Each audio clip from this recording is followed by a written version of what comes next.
أعوذ بالله من الشيطان الرجيم. بسم الله الرحمن الرحيم. ألم تر إلى الذي حاج إبراهيم في ربه أن آتاه الله الملك إذ قال إبراهيم ربي الذي يحيي ويميت قال أنا أحيي وأميت قال إبراهيم فإن الله يأتي بالشمس من المشرق فأت بها من المغرب فبهت الذي كفر والله لا يهدي القوم الظالمين.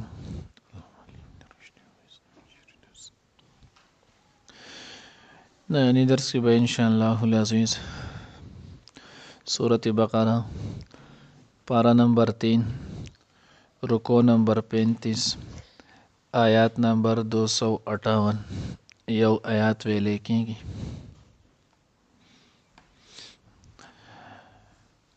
اوس دې ځکه الله جل جلاله چې نو هغه یو واقعي ذکر کوي د حضرت ابراهیم علیه السلام او د هغه وخت چې نو هغه د بادشاه چې دا هغه نمرود ابن کنعان ولو. اوس تفسیر خازن کې لیکلی دی او الله جل جلاله په دنیا کې چې نو هغه څلور کسان له په ټوله دنیا باندې بادشاہت ورکړم. دو کسان په دغه کې مسلمانان او دو کسان چې نو هغه کافران ولو. مسلمانانو کې الله جل جلاله چې نو هغه په ټول اکثریت دنیا بادشاہي چې نو هغه حضرت سلیمان علیه السلام له ورکړو او دویم چې نو هغه حضرت ذوالقرنین رضی الله تعالی عنہ چې نو هغه له ورکړو. کافرانو کې الله جل جلاله چې نو هغه دو کسان له په ټول دنیا غالب دنیا باندې بادشاہي ورکړو. نو باغې کې یو دغه نمرود بن کنعان دی او دویم کس چې نو هغه بخت نصر هغه ایرانی مجوسی ولو او دې چې نو د بت پرست ولو د قوم امالقه نه دی پاتې ولو. د دې نو هغه ځای پیدایش د عراق ولو. عراق بابل خار سره چې نو پاغي کې ولو چې کمزې کې حضرت ابراهیم علیه السلام هم پیدا شو. د حضرت ابراهیم علیه السلام پلار آزر دا د بادشاہ چې نو هغه وزیر ولو مذهبي امور چې کوم وزیر وي نو هغه ولو کمزې کې وجه بتخانه جوړې دي بوتانو تعین بکیدلو پاغه باندې بکم منجوران چې نو هغه چې نو لګولې شول چاله به ډیوټي لر کو ورکول اسوک به لري کول. نو دا اختیار ابراهیم علیه السلام د پلار آزر سره داغه دغه چې نو مذهبي امور وزیر ولو. نو دغه باندې الله جل جلاله دغه بادشاہي ورکړی و. نو بیا چې کله دا بادشاہي دل ورکړی و نو وېدا تفاسیر لیکل دي او الله د باندې دغه احسان وکړو دور لوی دنیا بادشاہت ویل ورکو. نو پکار خدا و چې دغه بادشاہت د الله پاک نه انعام ته نو شکر ادا کړو ایمان راوړې خدا په ځای چې نو هغه د ناشکری چې نو هغه وکړه. خازن کې هم او د تفسیر جلالین په حاشیه هم لیکل دي پای کو سره مزید دا لیکل دي وای اول من دا د ټولو نه اولنې هغه سړی دی کم سړی چې نو هغه په سر باندې تاج خو دی دینه مخکې بادشاہانو په سر تاج نه خو دی وړاندې سره چې نو هغه د نمرود ابن کنانو چې د په سر باندې تاج خو دی پای کو سره دام لیکل دي او دغه شانت پزمکه کې ټول نه وړاندې جبر چې نو هغه هم د شروع کړو او پزمکه باندې د ټول نه وړاندې د خدای توب داوچ نه نو هغه هم د لګوالو. فرعون بیا دنه اورست انا ربکم العلا ویلو ټول نمخ کې د ځانته چې نو هغه رب ویلو او دغه کو سره دام لیکل دي وجه دا و چې د چې نو هغه ولد زنا ولو. نو دغه وجه نه هغه اثر پکې او دغه اثر په وجه چې نو د کارونه شروع کړي ولو. بهر حال نو دې چې نو هغه په دغه شانتي په دغه علاقې په بابل باندې چې نو هغه ولو دا په هغه ځای کې نو هغه پاتې کېدلو. اوس ذکر لري په دغه ځای کې ولو د بادشاہي چې نو هغه فروغ کړم. اوس دا واقع چې نو هغه کله راغلی الم تر الی الذی حاج ابراهیم مخکې مونږ ویلو چې دلته الم تر چې کوم واقعیا مخکې تیر شي نو دا الم تعلم په معنا باندې دا د پته شته تو پوای نو دلته دا الم تعلم په معنا باندې ده چې کای ته دا پته چې کم سړی د ابراهیم علیه السلام سره داغه د رب په باره کې چې نو هغه باس مباحثه کړو یعنی نمرود ابن کنعان. اوس دا واقع چې نو هغه کله شي و تفسیر خازن کې چې نو هغه لیکلي دي بعضی حضرات وایي چې دای کله ابراهیم علیه السلام اور ته غورځول نو په هغه وخت کې ورته ویلي ولو. دویم چې نو هغه ذکر کړی دی وایي دا چې نو هغه د اور د غورځېدو نه وروسته دا واقع شوی و. او دریم وایي دا ذکر کړی دی وایي دا په هغه وخت کې شوی و چې کله ابراهیم علیه السلام تفسیر خازن کې دغه واقع لیکلی وایي چې ابراهیم علیه السلام چې نو هغه کور ته د خلک چې نو هغه محتاج شول قادسالي پرې راله. نو چې قادسالي کله راله نو خلک به په ده پسې تلل او ده به ورله غله ورکوله لکه څنګه چې د یوسف علیه السلام په دور کې چې نو هلته په هغه وخت کې قادسالي راغلي او بیا یوسف علیه السلام له به خلک تلل د هغه به د هغوی په مناسبت سره غله ورکوله. نو دیش دغه به هم دغه خرچه خلکو له وړو وغیره دا شیزونه ورکولو. وی بیا داسې چل وشولو چې ابراهیم علیه السلام لاړو. نو چې کله ابراهیم علیه السلام لاړو نو دله به چې کوم کسان تلل نو ده به ورته مخکې و ما ته سجده کوئ ما به رب منئ. نو چې چا به رب ومنل او سجده یې به ورته وکړه هغه له به یې غله ورکوله. او دغه زمانه ټول بت پرستي هم په دغه وخت کې. ابراهیم علیه السلام چې کله لاړو ده ورته وی نو ابراهیم علیه السلام ورته وی زه چې نو هغه خو تا ته رب نشم ویلی رب تو نه رب چې نو هغه بل ذات دی. نو ده ورته په دغه وخت کې ومې رب څوک دی. نو ابراهیم علیه السلام ربی الذی یحیی و یمیت الله خو هغه ذات دی چې کم بغیر د اسبابو نه خلکو له چې نو ژوند ورکوي بغیر د اسبابو نه خلکو له چې نو هغه مرګ ورکوي ظاهر د هغې څه اسباب چې نو هغه نه یو د هغې ورکوي. نو دا مکالمه په دغه وخت کې نو دا چې کله ابراهیم علیه السلام ورته تو رب نه رب چې نو هغه بل ذات دی هغه الله دی.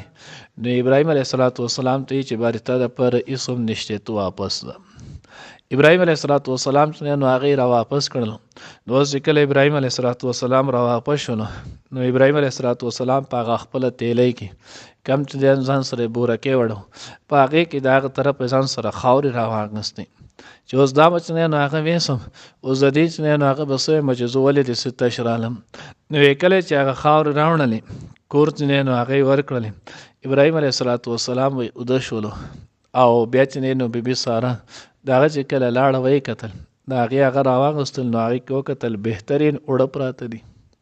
نو چې کله اوړه پراته ول هغې راواغستل اوړه یې واغږل او بیا د هغې نه وروسته ډوډۍ یې پخېږي.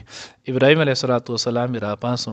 نو ابراهیم علیه السلام ورته ویل چې دا کوم څه نو دا چې تا وختي هغه راوړول دا حق دي که نه. نو ابراهیم علیه السلام الله جل جلاله د هغه نبوت و تعالی نو میلاو شي د نبوت ته میلاو شي. نو ابراهیم علیه السلام نور هم چې واقعي الله هغه ذات دی چې څه کوي الله کوي مشاهده باندې وشولو لکه څنګه چې اوس په دې پسې چې نو هغه بیا واپس بیا د ابراهیم علیه السلام قصه چې نو هغه را روانه ده نو د مشاهده نور چې نو هغه هم د قوشول. نو بهرحال هغه وړی چې نو هغې نه ډوډۍ پخې کړو هغه هر څه وشول. نو دغه وخت کې چې نو بعضې دریم قول دا ذکر کړی چې په دې وخت کې ورته ابراهیم علیه السلام الله هغه ذات دی چې کم ذات چې نو هغه حیات ورکوي بلا اسباب د هغې سبب نه وي او یو خلکو له ژوند ورکوي. الله هغه ذات دی چې هغه به چې نو هغه خلکو له مرګ ورکوي. نو هلته دی د عقل نه هم خلاصولو مخکې هم څوک راته موږ د ویلې سړی چې څومره بېدینه کېږي دومره د ده نه عقل چې نو هغه سلب کېږي. اگر چې دنیا په اعتبار سره د ده عقل چې نو هغه وي اخرت په اعتبار سره چې کم عقل پکار دی هغه د ده نه سلب کېږي. نو د ده خو عقل سلب شو عقل یې ونه نو دی نو هغه وی انا احیي و امید دا کار خو الیاذ بالله زه هم کولی شم زه هم ژوندي کول او مړه کول کوم. نو یو کس په هغه باندې چې نو هغه پانسي ختلي وه چې پانسي ختلي وه چې دوی دا کس پرېږدی جو هغه یې پرېښودو وي دا ګوره دی مړ ولو د ده اسباب د مرګ چې دی نو هغه پوره شوي ول ده باندې پانسي ختله وي ما دی پرېښودلو دی ژوندی شولو بل عام عجز په لاره باندې چې نو هغه روان نو هغه یې راونیو هغه یې قتل کړو. وی دا چې نو هغه مې مړ کولو نو وی انا احیي و امید مړه کول او ژوندي کول خو زه هم کوم.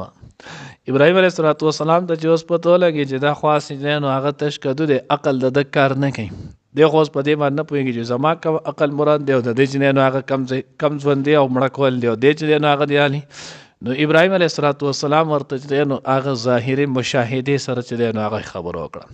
ابراهیم علیه السلام ورته ان الله یأتی بالشمس من المشرق فأتی بها من المغرب فبهت الذي کفر. ابراهیم علیه السلام یې زه به سید ستا دومره چې دی نو هغه قوت او طاقت شته، زما رب چې دی نو هغه انور د مشرق نه راخیږي، نو ته داسې وکړه دغه انور چې دی نو هغه د مغرب نه راوخیږو، جو که تا د انور د مغرب نه راوخیږولو جو بس ته بیا چې دی نو هغه رښتیا خدای. فبهت الذي کفر. الله وایي دغه ځای کې چې نو هغه د حیران شولو. بعض حضرات مشران کوي وایي بیا یې خوله چې دی نو هغه یې چینګه وخته، بیا ورسره چې دی نو هغه څه پاتې نه شو، بیا د حقه فقه چې دی نو هغه پاتې شولو چې اوس به څه وي. بعضې تفاسیر چې دی نو هغه لیکلي لکه امام رازي رحمت الله علیه داسې تفسیر چې نو هغه خازن دوم لیکلي وایي که چېرته د اوس په دې ځای کې داسې هم ویلی شولې چې دا صحیح ده چې ستا رب چې دی نو هغې په مخه د مشرق نه راخیږي چې اوس دی د مغرب نه راوخیږي. وایي دا جواب چې دی نو هغه ولې ورنه کړو؟ نو وایي دا جواب یې ځکه ورنه کړلو، یو جواب یې د هغوی دا ذکر کړی دی، وایي دا جواب یې ځکه ورنه کړو چې ده ته هم پته ولګېده چې دا د الله حق او سچ پیغمبر دی، ځکه دې نه مخکې چې نو هغه څومره معرکې خبرې راغلي نو ده ته پته و چې دا پیغمبر دی، او که زه اوس داسې ووایم نو الله به د خپل پیغمبر دپاره دا داسې وکړي او الله ته څه ګران نه دی. قرب قیامت سره به الله پاک چې دی نو علامات قیامت کې دي نه چې نور به د مغرب نه چې دی نو هغه راوخیږي، نو ده وایي که زه داسې وکړم دا به وشي. او دویم چې دی نو هغه وایي د دې دپاره ده وایي چې دی نو که زه اوس داسې ووایم او الله پاک دا وکړي نو بیا خو به چې دی نو هغه وایي د خلک اردو والا وایي لینے کی جگہ دینا پڑے گا. وایي زه خو به دا یو کس سره بحث کوم او هسې نه که چېرته زه داسې ووایم او الله پاک اوس د مشرق نه چې دی نو هغه په بځای د مغرب نه راوخیږي چې دا ټول خلک به راته مسلمانان شي، نو چې کله دا ټول خلک مسلمانان شي نو بیا به ورسره څه کوم؟ نو وایي ځکه وایي ده چې دی نو دا سوال دی ونه کړو.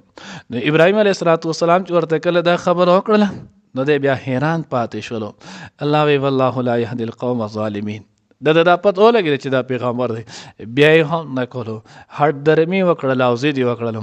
نو الله وایي الله پاک قوم ظالم ته چې دی نو هغه هدایت نه کوي. ولې؟ ځکه چې کم سړی ظالم وي دی ظلم کوي دی جان بوجھ کرتے دی نو هغه کفر اختیاروي، غلط کار اختیاروي، داسې سړی ته هدایت نه کېږي. همیشه الله پاک هدایت سمه لار هغې چاته نصیب کوي چې کم سړی په ناپوهۍ سره یو ګناه کوي، او چې یو سړی په پوهې سره چې دی نو هغه ګناه کوي نو د دغې سړي ته بیا الله پاک اکثر د توبې توفیق چې دی نو هغه هم نه ورکوي. الله دې موږ د داسې ګناه نه د دې نه وساتي چې د هغې په وجه باندې د سړي زړه چې دی نو هغه مسخ شي. الم تر الى الذي آیتان دی کتل آغی کستا حاج ابراهیم چی جگڑی کوله د ابراهیم علیه السلام سره فی ربه داغ در رب پبارکی. الم تر آیتان دی کتل الى الذي آغی کستا حاج ابراهیم چی باسی کوله د ابراهیم علیه السلام سره فی ربه داغ در رب پبارکی. انا آتاه الله الملک زکه چې ورکړو الله پاک هغه ته حکومت.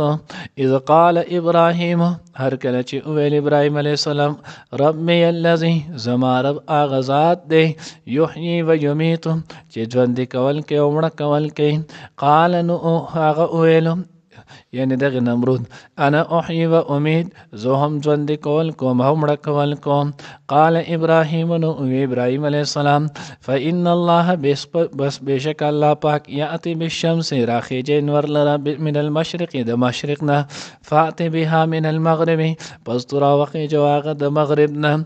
فبهت الذی کفر نو حیران شولو هغه کس چې کافر. والله الله پاک لا یهدی القوم الظالمین لار نه کوي هدایت نه کوي هغې قوم ته چې هغه ظالمان وي.